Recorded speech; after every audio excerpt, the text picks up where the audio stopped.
હવે આપણે મંડળના સેક્રેટરી, તો એમાં જુદા જુદા મંડળોમાં સેક્રેટરીની નિમણૂક કરવામાં આવે છે એ મંડળના સંચાલન માટે. તો એમાં આપણે વિદ્યાર્થી મંડળના સેક્રેટરી અને ક્લબના સેક્રેટરી, શૈક્ષણિક સંસ્થાના સેક્રેટરી, આ બધાના સેક્રેટરી વિશે આપણે સમજવાનું છે. સહકારી મંડળીના ને બધા, બરાબર. તો એમાં આપણે વિદ્યાર્થી મંડળના સેક્રેટરી સુધી અભ્યાસ કર્યો હતો.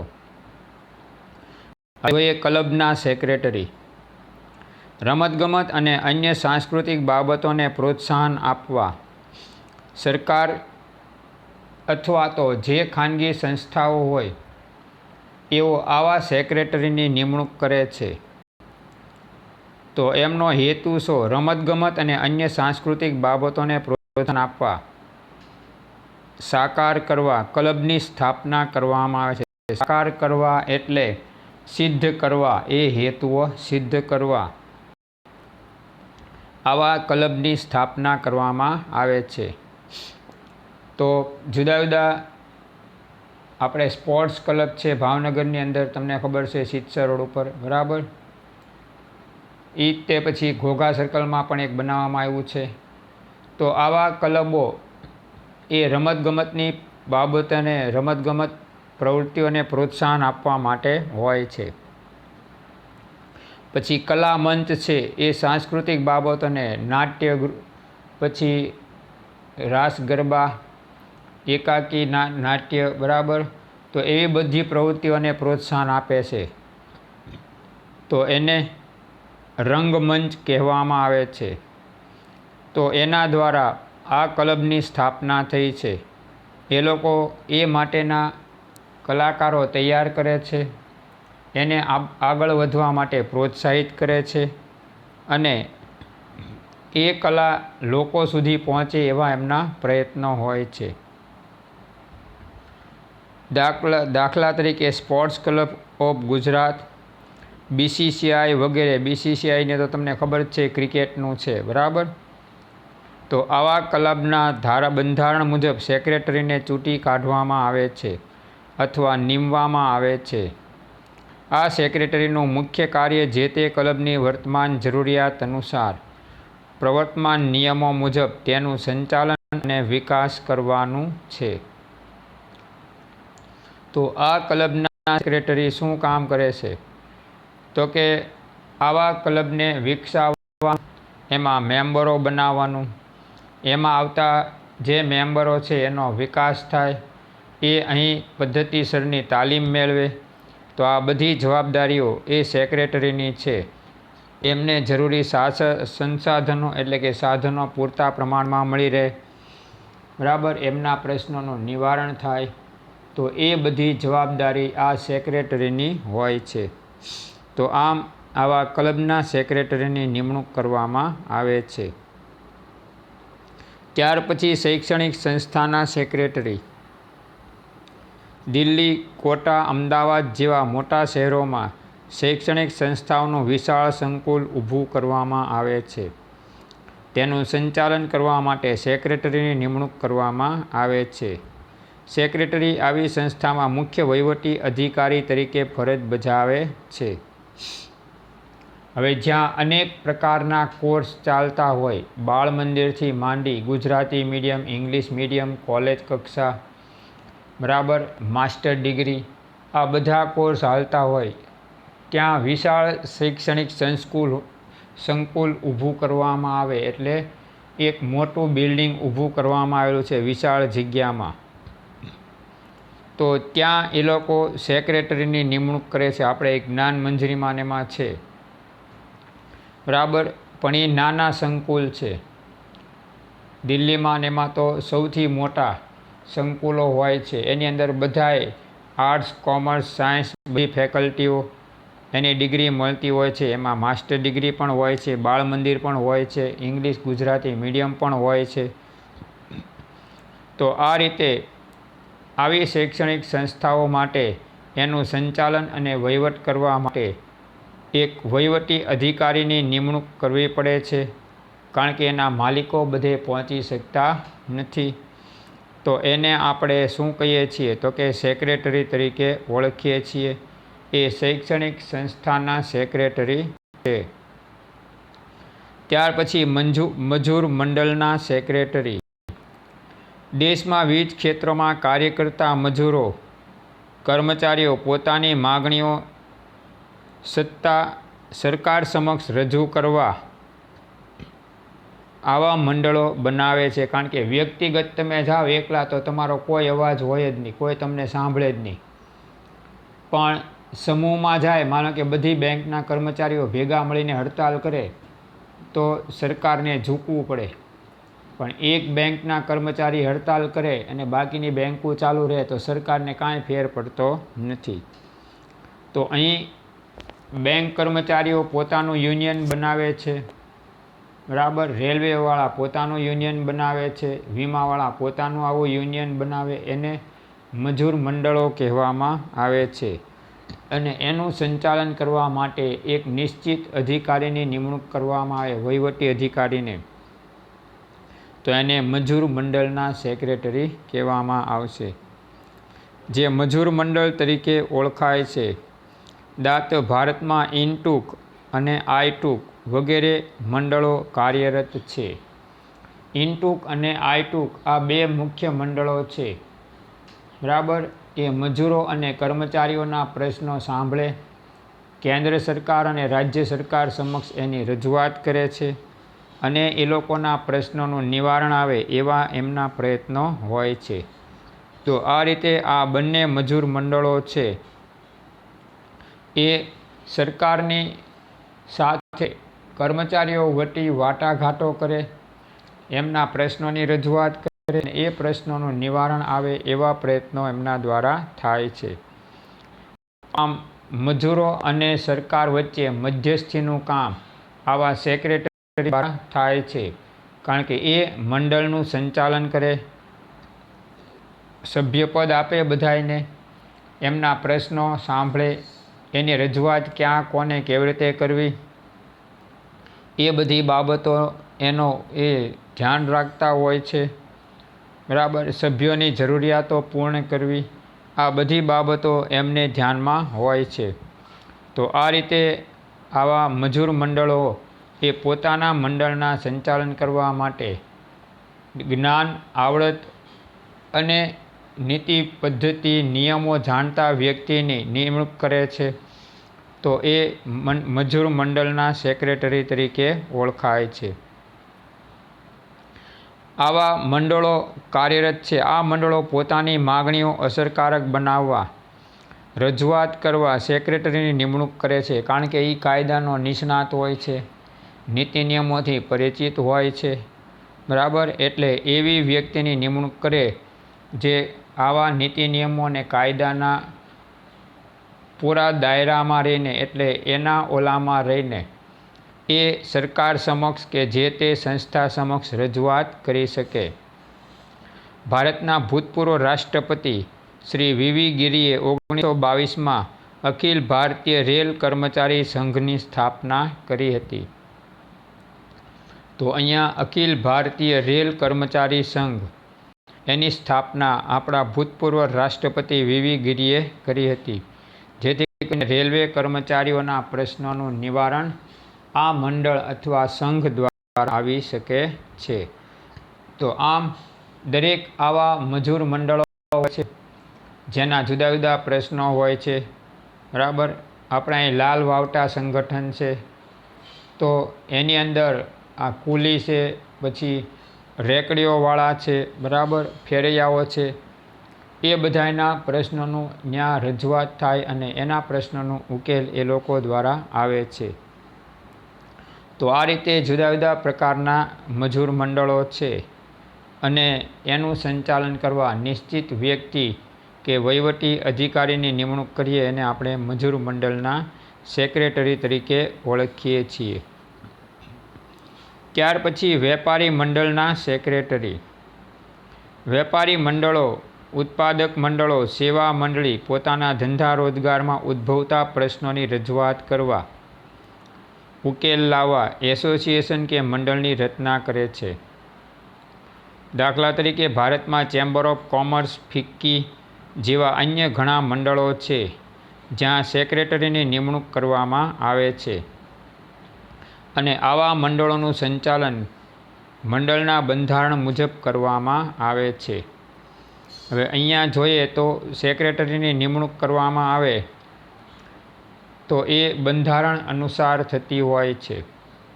વેપારી મંડળો, માનો કે સોની મહાજન છે તો એ લોકોનું ચોકસી મંડળ છે, પછી કાપડ એસોસિએશન છે, પછી વાણંદવાળાનું હેર કટિંગ સલૂન એસોસિએશન છે.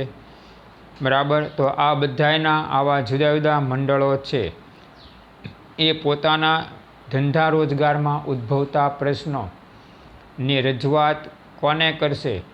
તો કે અહીંયા આપણે ભાવનગરની અંદરની બધા જિલ્લામાં ચેમ્બર ઓફ કોમર્સ હોય છે. તો ચેમ્બર ઓફ કોમર્સ શું છે કે બધા ધંધાના પ્રતિનિધિઓ એમાં ભેગા થાય. સોની હોય, વાણંદ હોય, લુહાર હોય, સુથાર હોય, બરાબર.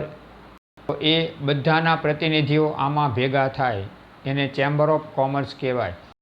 અને એના મુખ્ય વ્યક્તિ છે, બરાબર, એ ચેમ્બર ઓફ કોમર્સના પ્રમુખ કહેવામાં આવે છે, સેક્રેટરી કહેવામાં આવે છે, જ્યાં મુખ્ય મંડળનું સંચાલન કરે છે.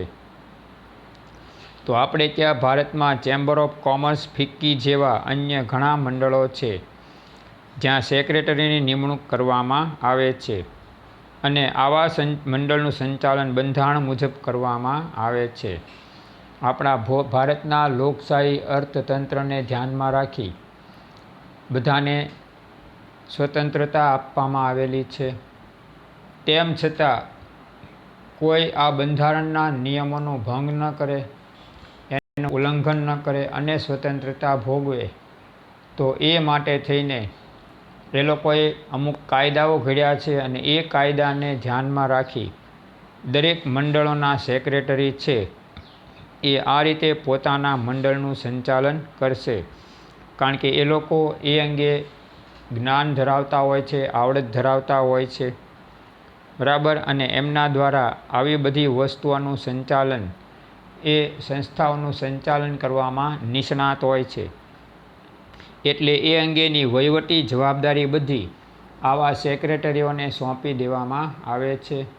અને જે આવા પ્રશ્નો એના જે કાંઈ ઊભા થાય, વેપારીઓના, ધંધાદારીઓના, છૂટક વેપારી, જથ્થાબંધ વેપારી, એ જે કાંઈ એમના પ્રશ્નો ઊભા થાય એ પ્રશ્નોની રજૂઆત ઠેઠ સરકાર સુધી કરવામાં આ લોકો મહત્ત્વની ભૂમિકા ભજવે છે. અને સરકાર આવા પ્રશ્નોનું નિવારણ આમના મધ્યસ્થીથી લાવે છે, જેથી કરીને કોઈ પક્ષે કોઈ નુકસાન ન થાય અને એકબીજાના જે કાંઈ પ્રશ્નો છે એનો સરળતાથી ઉકેલ આવે. તો એવા તમામ પ્રયત્નો મંડળો દ્વારા કરવામાં આવે છે. કર્મચારીઓને, મજૂરોને, ધંધાદારીઓને નુકસાન ન જાય, બરાબર, અને એમની ખોટી માગણીઓ પણ ન હોય એનું પણ આમાં ધ્યાન રાખવામાં આવે છે. તો આ રીતે આને વેપારી મંડળના સેક્રેટરી તરીકે ઓળખીએ છીએ. ત્યાર પછી આવ્યા સહકારી મંડળના સેક્રેટરી. આર્થિક, સામાજિક, સાંસ્કૃતિક ઉત્થાન માટે આવી સહકારી મંડળીની રચના કરવામાં આવી છે. દાખલા તરીકે હાઉસિંગ સોસાયટી માટે કોઓપરેટિવ હાઉસિંગ સોસાયટી, શાળા, કોલેજ અને અન્ય સંસ્થાઓમાં સ્ટાફ ક્રેડિટ કોઓપરેટિવ સોસાયટીની રચના કરવામાં આવે છે, જેમાં સેક્રેટરીની નિમણૂક કરવામાં આવે છે.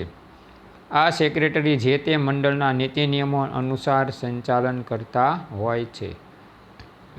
તો સહકારી મંડળીના સેક્રેટરી આપણે અહીંયા દૂધ ઉત્પાદક સહકારી મંડળી છે, ખેત ધિરાણ સહકારી મંડળી છે, બરાબર, પશુપાલકો માટેની સહકારી મંડળી છે.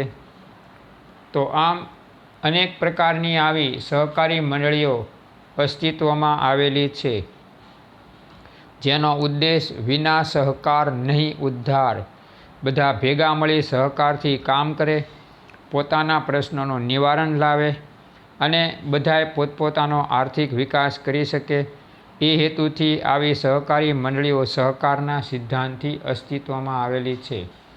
જેની નોંધણી ભારત સરકારમાં સહકારી મંડળીના કાયદા અનુસાર કરવામાં આવે છે અને સરકાર દ્વારા પણ આવી મંડળીઓને જરૂરી સહાય પૂરી પાડવામાં આવે છે. તો આમ આર્થિક, સામાજિક, સાંસ્કૃતિક ઉત્થાન માટે આવી સહકારી મંડળીની રચના કરવામાં આવે છે. તો હાઉસિંગ સોસાયટી માટે કોઓપરેટિવ હાઉસિંગ સોસાયટી છે. બરાબર. તો એ સરકાર જુદા જુદા પ્રકારના મકાનો બાંધવામાં, તૈયાર કરવામાં, હાઉસિંગ બોર્ડ, સ્લમ બોર્ડ છે, આવા મકાનો બાંધવામાં મદદરૂપ બને છે અને ગ્રાહકોને ધિરાણ પણ ઓછા વ્યાજના દરે પૂરું પાડે છે. એટલે એ લોકો પોતાના ઘરના ઘર લઈ શકે. બરાબર. તો આ રીતે એમને ધિરાણ મેળવવામાં, મકાન મેળવવામાં, મકાનો બાંધવામાં, નાણાકીય સહાય કે અન્ય પ્રકારની સહાય જોતી હોય તો એ માટે થઈને એ લોકોને જરૂરી માર્ગદર્શન આપવું, આવી સહાયો પૂરી પાડવી. તો એ કામ કોનું છે? તો કે સહકારી મંડળીના સેક્રેટરીનું છે. શાળા, કોલેજ અને અન્ય સંસ્થાઓમાં સ્ટાફ ક્રેડિટ કોઓપરેટિવ સોસાયટીની રચના કરવામાં આવી છે. તો અહીંયા આવી સંસ્થાઓમાં સ્ટાફ ક્રેડિટ કોઓપરેટિવ સોસાયટીની રચના કરવામાં આવેલી છે, જેમાં સેક્રેટરીની નિમણૂક કરવામાં આવે છે. આ સેક્રેટરી જે તે મંડળના નીતિ નિયમો અનુસાર એનું સંચાલન કરતો હોય છે. જે મંડળી માટે જે નીતિ નિયમ ઘડાણા હોય, બરાબર, એ નીતિ નિયમોને અપનાવવા જ પડે છે અને એ ધારા ધોરણો મુજબ એનું સંચાલન કરવામાં આવે તો કોઈ મંડળીને કે એના સભ્યોને મુશ્કેલી પડતી નથી. તો આ રીતે અહીં આવી મંડળીઓનું સંચાલન એના નીતિ નિયમો અનુસાર થાય એ માટેના પ્રયત્નો એ સહકારી મંડળીના સેક્રેટરી નહીં પણ બધા જ મંડળના સેક્રેટરીઓ દ્વારા થતું હોય છે. અને આથી દરેક મંડળીઓમાં આવા સેક્રેટરીઓની નિમણૂક કરવામાં આવતી હોય છે, જે દરેક પ્રકારના કાયદા, કાનૂન, નીતિ નિયમો, બરાબર, બંધારણથી માહિતગાર હોય છે, વહીવટી કાર્ય કરવા માટે પણ સક્ષમ હોય છે, પ્રશ્નોની રજૂઆત કરવામાં, એને નિવારવા માટે પણ એની ક્ષમતા હોય છે. આથી આવા વ્યક્તિઓની નિમણૂક મંડળના સેક્રેટરી તરીકે કરવામાં આવતા હોય છે. તો આમ આપણે મંડળીના સેક્રેટરીના 6 પ્રકારો જોઈ ગયા. બરાબર. એ 6 વિશે પાકું કરવાનું રહે, કારણ કે કોઈ પણ વિષય એ લોકો પૂછી શકે છે. તો આમ આપણો આ પાઠ પહેલો અહીંયા પૂરો થાય છે.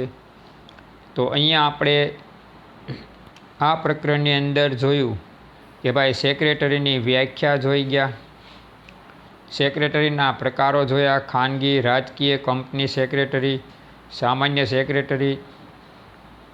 કંપની સેક્રેટરીમાં 2 પ્રકાર જોયા, સામાન્ય અને વહીવટી સેક્રેટરી. પછી રાજદૂત કાર્યાલયનો સેક્રેટરી, વિભાગીય સેક્રેટરી અને મંડળીના સેક્રેટરી. તો આમાં આપણે વિદ્યાર્થી મંડળ, ક્લબ, શૈક્ષણિક સંસ્થાઓ, મજૂર સંઘો, વેપારી મંડળીઓ, સહકારી મંડળીઓ વગેરે જેવી સંસ્થાઓના સેક્રેટરીઓ વિશે આપણે આમાં જોયા. તો આ પાઠની અંદર આપણે આટલો અભ્યાસક્રમ કર્યો. સેક્રેટરી કોને કહે ત્યારથી માંડી એના પ્રકારો અને એમને શું કાર્ય કરવાનું છે એ બધી બાબતોની આપણે આમાં માહિતી મેળવી છે.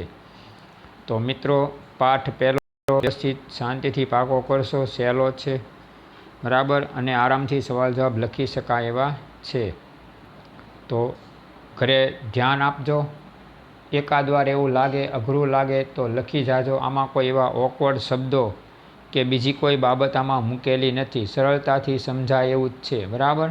એટલે મુશ્કેલી પડે એવી કોઈ આમાં બાબત આપણને જોવા મળતી નથી.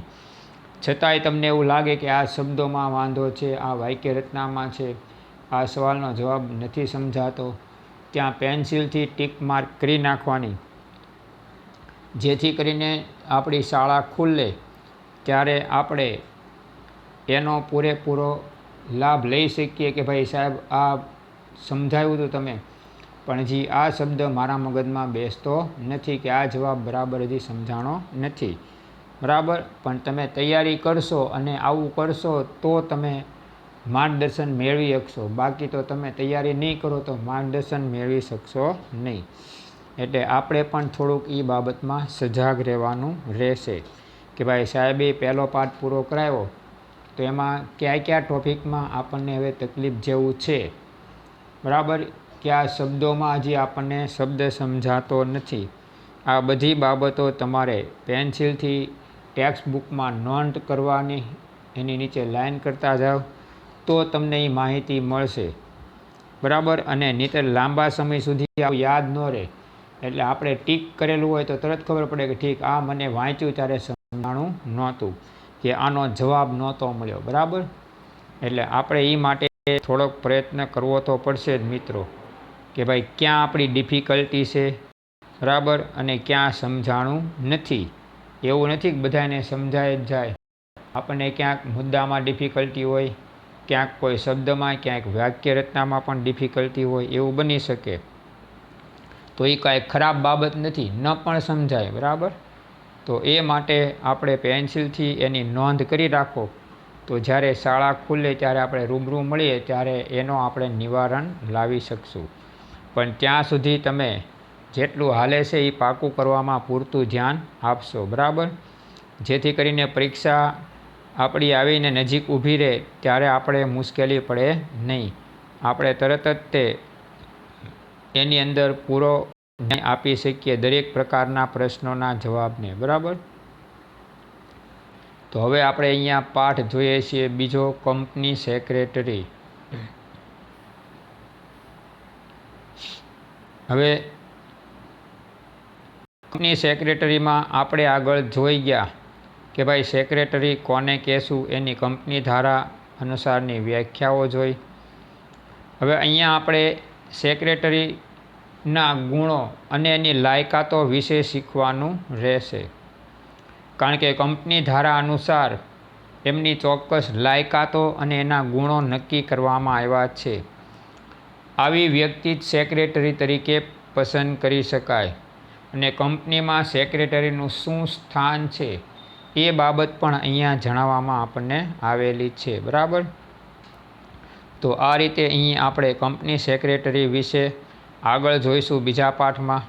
તો એમાં આપણે પહેલાં એના ગુણો અને લાયકાતો વિશે સમજવાનું રહેશે.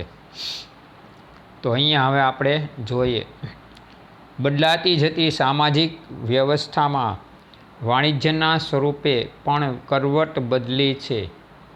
વાણિજ્યનું સ્વરૂપ બદલાયું કારણ કે આધુનિક યુગ આવી ગયો છે. સંચાલન પણ નવી પદ્ધતિથી શરૂ થયા છે. નવી વિચારધારાઓ અસ્તિત્વમાં આવી છે. ઉત્પાદન વિતરણની પદ્ધતિઓ બદલાણી છે. કર્મચારીઓની કાર્યશૈલી બદલાણી છે. આ બધું બદલાતું રહ્યું છે. બરાબર, એટલે અહીંયા વાણિજ્યનું સ્વરૂપ પણ ધીમે ધીમે બદલાતું જાય છે. વર્તમાન સ્વરૂપમાં સામાન્ય કંપની, મોટી કંપની, બહુરાષ્ટ્રીય કંપનીમાં આ વ્યવસ્થાનો વિકાસ થયો છે. સામાન્ય કંપની એટલે જેમાં નાના પાયા પર મૂડીરોકાણ હોય એવી કંપનીઓ છે. મોટી કંપનીઓ જેમાં મૂડીરોકાણ અને જંગી ઉત્પાદન થતું હોય, આયાત નિકાસની ક્રિયા સાથે સંકળાયેલી હોય એવી મોટી કંપનીઓનો સમાવેશ થયો. અને બહુરાષ્ટ્રીય કંપની એટલે વિશ્વના અનેક દેશોમાં એ પોતાની વસ્તુઓનું વેચાણ કરતી હોય અથવા તો ત્યાં પોતાની શાખા સ્થાપી અને ત્યાં ઉત્પાદનને વિતરણની કંપની સંભાળતી હોય તો એ બહુરાષ્ટ્રીય કંપની છે. તો આમ ડનલોપ છે, Phillips India limited, Colgate Palmolive, બરાબર, હિન્દુસ્તાન લીવર લિમિટેડ, આપણે ત્યાં આવી અનેક વિદેશી કંપનીઓ છે એ બહુરાષ્ટ્રીય કંપનીઓ છે જે અન્ય દેશોમાં પોતાનું મુખ્ય સ્થાન ધરાવે અને બાકીના દેશોમાં નફાના હેતુથી જુદી જુદી પ્રવૃત્તિ કરતી હોય છે. બરાબર, ઘણી દવા કંપનીઓ પણ આપણા દેશમાં એવી છે કે આપણી કંપની સાથે ભાગીદારીથી પણ કાર્ય કરે છે. તો આને બહુરાષ્ટ્રીય કંપની કહેવાય, જે એક કરતાં વધુ રાષ્ટ્રોમાં ફેલાયેલી છે. ટૂંકમાં કહીએ તો એવી કંપનીઓને બહુરાષ્ટ્રીય કંપની કહેવાય. તો તમે જુઓ એમાં જંગી મૂડીરોકાણ, જંગી ઉત્પાદન, મોટા પ્રમાણમાં કર્મચારી ગણ, બરાબર, અને વિતરણની પ્રવૃત્તિ પણ વિશાળ હોય એટલે બજારે મોટું હોય. તો અવળી મોટી કંપનીઓના સંચાલન માટે માલિકની સાથે નિષ્ણાત વ્યક્તિઓની જરૂર પડતી હોય છે અને આવી નિષ્ણાત વ્યક્તિઓ તરીકે એ લોકો સેક્રેટરીની નિમણૂક કરતા હોય છે. એના કારણે સેક્રેટરી વર્તમાન કંપની ધારા મુજબ એક જરૂરિયાત છે. આપણે હમણાં જોઈ ગયા, જે કંપનીની ભરપાઈ થયેલી શેર મૂડી ₹5 કરોડ કે તેનાથી વધુ હોય તો એમાં કંપની સેક્રેટરીની નિમણૂક ફરજિયાત હોય છે. તો આ રીતે આપણે અહીંયા જોઈએ કે વર્તમાન કંપની ધારા મુજબ કંપની સેક્રેટરીની ફરજિયાત હવે નિમણૂક થઈ ગઈ છે. કંપની સેક્રેટરી કંપનીના માળખામાં એક વિશિષ્ટ સંચાલકીય અધિકારી છે. કારણ કે આપણે જોઈએ કે એની નિમણૂક શા માટે કરી, કે બંધારણ અનુસાર એ વ્યક્તિ તમામ લાયકાત ધરાવતો છે અને બધા ક્ષેત્રનું એની પાસે જ્ઞાન છે. વહીવટી જ્ઞાન હોય છે, તકનીકી જ્ઞાન હોય છે, કાયદાકીય જ્ઞાન હોય છે. એટલે આવી વ્યક્તિ એ કંપનીનું સંચાલન અસરકારક રીતે કરી શકશે. એટલે એ એક પાયાની જરૂરિયાતવાળી વ્યક્તિ છે, બરાબર. એટલે એને સંચાલકીય માળખામાં એક વિશિષ્ટ સંચાલકીય અધિકારી તરીકે નીમવામાં આવે છે, જેણે કંપની ધારાનું પાલન કરીને અસરકારક કાર્યદક્ષ વહીવટ કરવાનું છે.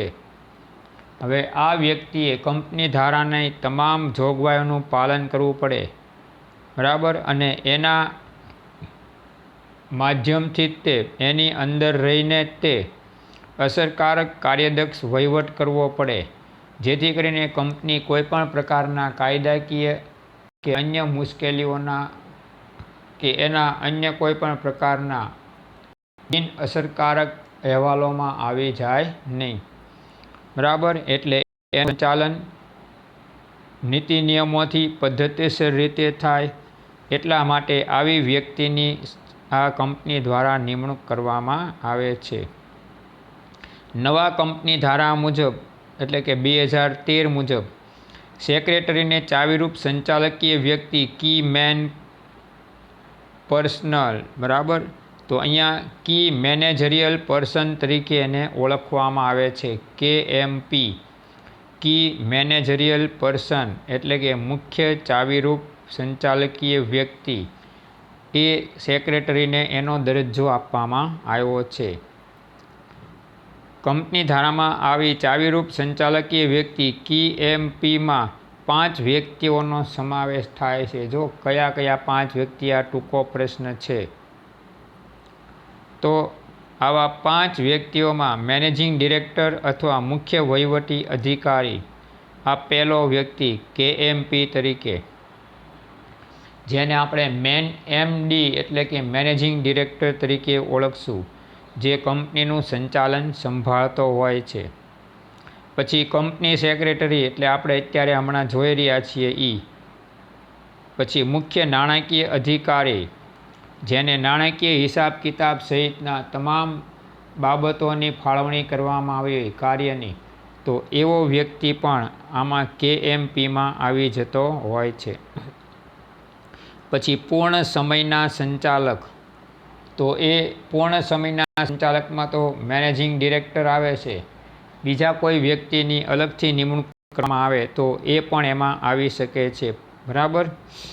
અને કંપની ધારા જે જાહેર કરવામાં આવે તે અધિકારી, કંપની ધારા અનુસાર કંપનીને જરૂરિયાત ઉદ્ભવે અને કોઈ એ વધારાના અધિકારીની નિમણૂક કરે તો એ અધિકારી પણ KMP તરીકે ઓળખાય છે, બરાબર. આ રીતે આવા 5 વ્યક્તિઓની નિમણૂક KMP તરીકે કંપનીમાં કરવામાં આવે છે, જેને મુખ્ય સંચાલકીય ચાવીરૂપ વ્યક્તિ તરીકે ઓળખાય છે, કી મેનેજરિયલ પર્સન. આ બધાની જવાબદારી કંપનીનું સંચાલન કાર્યદક્ષ રીતે અને અસરકારક રીતે થાય એ જોવાનું હોય છે. અને આ બધા નિષ્ણાતો હોય છે. તો આ રીતે અહીંયા 5 વ્યક્તિ KMP તરીકે આપણે જોયા. એ ટૂંકો પ્રશ્ન છે, ધ્યાન રાખવાનું, બરાબર. પછી આગળ જોઈશું.